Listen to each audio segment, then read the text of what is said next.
السلام علیکم ورحمۃ اللہ وبرکاتہ۔ پیارے بھائیوں، میں نے آپ کے لیے ایک بہترین ٹاپک لایا ہے۔ آئیے چلتے ہیں ہم اپنے ٹاپک کی طرف۔ نحمده ونصلی علی رسوله الکریم، اما بعد فاعوذ باللہ من الشیطان الرجیم، بسم اللہ الرحمن الرحیم۔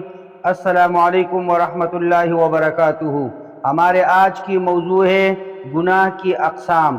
پیارے بھائیوں، معصیت کے دو مرتبے ہیں، ایک کبائر اور دوسرے صغائر۔ کبائر وہ بڑے گناہ ہوتے ہیں جو زیادہ خطرناک ہوتے ہیں، جن کے مرتکب پر اللہ کا غضب نازل ہوتا ہے، وہ اس کی لعنت اور جہنم کی آگ کا مستحق بنتا ہے، اور بعض اوقات ان کی وجہ سے دنیا میں حد بھی لازم ہوتی ہے۔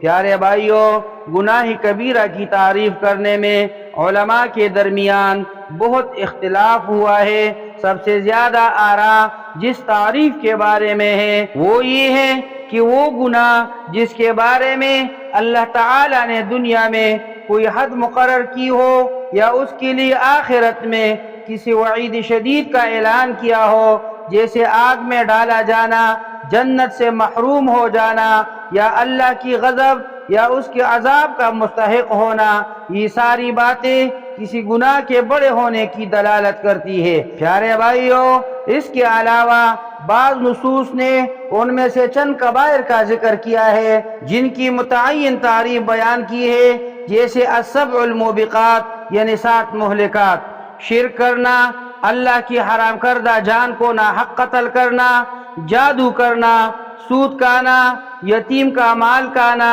پاکیزہ اور بے خبر مومنات پر الزام لگانا، یوم الزحف یعنی میدان جنگ میں دشمن سے منہ موڑنا۔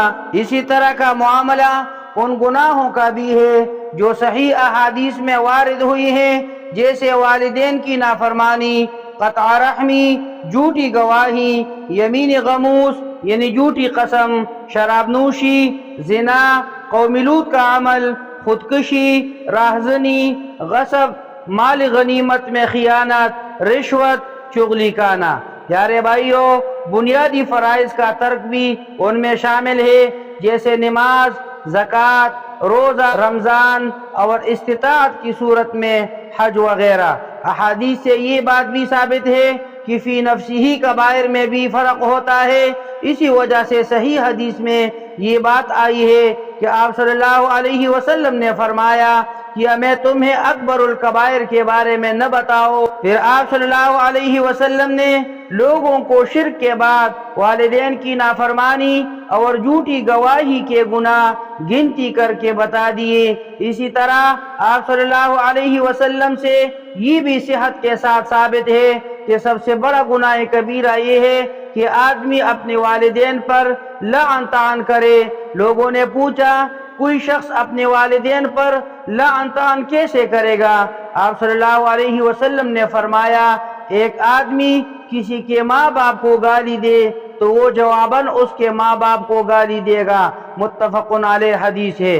پیارے بھائیوں، یعنی جب یہ دوسروں کو گالیاں دیتے ہیں تو گویا وہ اپنے ماں باپ کو گالیاں دیتا ہے، کیونکہ یہ اس بات کا ذریعہ بنتا ہے کہ وہ اس کو جواب دے، بلکہ کبھی تو اس کو اینٹ کا جواب پتھر سے ملتا ہے۔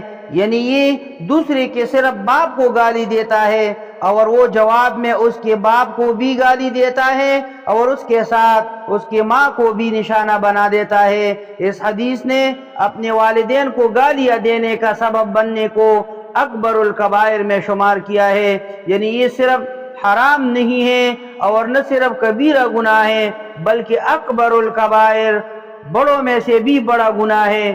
اسی سے اندازہ لگایا جا سکتا ہے کہ جو شخص براہ راست اپنے والدین کو گالیاں دیتا ہے اس کا گناہ کتنا بڑا ہوگا، اور پھر اس سے زیادہ یہ کہ آدمی اپنے والدین کو ایذا پہنچائے، یا انہیں مارے پیٹے، اور پھر خصوصاً اس شخص کی کیا حالت ہوگی جو اپنے والدین کی زندگی کو اپنی جفاکاری اور نافرمانی سے جہنم زار بنا دے۔ پیارے بھائیوں، شریعت نے اس حوالے سے گناہوں کے درمیان فرق کیا ہے کہ کون سے گناہ ہیں جن پر آدمی کسی کمزوری کی وجہ سے آمادہ ہوتا ہے، اور کون سے گناہ ایسے ہیں جو سرکشی کا نتیجہ ہوتے ہیں۔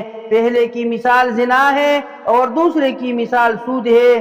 سود کو اللہ کے ہاں سب سے زیادہ سخت گناہ قرار دیا گیا ہے، یہاں تک کہ قرآن نے جو بات سود کے بارے میں فرمائی ہے وہ سود کے علاوہ کسی اور گناہ کے بارے میں نہیں فرمائی۔ جو کچھ تمہارا سود لوگوں پر باقی رہ گیا ہے اسے چھوڑ دو اگر واقعی تم ایمان لائے ہو، لیکن اگر تم نے ایسا نہ کیا تو آگاہ ہو جاؤ کہ اللہ اور اس کے رسول کی طرف سے تمہارے خلاف اعلان جنگ ہے۔ پیارے بھائیوں، رسول اللہ صلی اللہ علیہ وسلم نے سود کھانے والے، کھلانے والے، اس کے موکل، اس کے وکیل اور اس کی گواہوں پر لعنت فرمائی ہے۔ آپ صلی اللہ علیہ وسلم فرماتے ہیں، سود کا ایک درہم جسے آدمی جان بوجھ کر کھائے تو یہ 36 بار زنا سے زیادہ بڑا گناہ ہے۔ پیارے بھائیوں، اس کے علاوہ سود کے 70 یا 73 درجے قرار دی گئی ہیں، جن میں سب سے کم درجہ یہ ہے کہ آدمی اپنی ماں کو بیوی بنائے۔ پیارے بھائیوں، اصطلاح میں جس گناہ کو صغیرہ یعنی چھوٹا گناہ کہا جاتا ہے، در حقیقت وہ بھی چھوٹا نہیں۔ اللہ تعالیٰ کی نافرمانی اور اس کی مرضی کی مخالفت ہر حالت میں نہایت سخت و شدید جرم ہے، اور اس کی مرضی کی مخالفت کبیرہ ہی ہے۔ کبیرہ اور صغیرہ کا فرق صرف گناہوں کے باہمی مقابلہ اور موازنہ کی وجہ سے کیا جاتا ہے۔ اسی معنی میں حضرت عبداللہ ابن عباس رضی اللہ سے منقول ہے کہ کلو ما نہا عنہ فہو کبیرۃ، یعنی جس کام سے شریعت اسلام میں منع کیا گیا ہے وہ سب کبیرہ گناہ ہے۔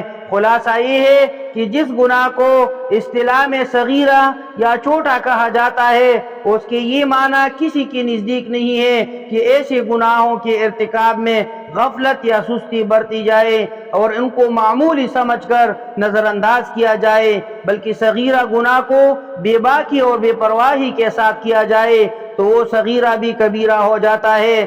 البتہ گناہوں کے مفاسد اور نتائج بد اور مضر ثمرات کے اعتبار سے ان کے آپس میں فرق ضروری ہے۔ اس فرق کی وجہ سے کسی گناہ کو کبیرہ اور کسی کو صغیرہ کہا جاتا ہے۔ اقول قولی ھذا استغفر اللہ لی ولکم ولسائر المسلمین۔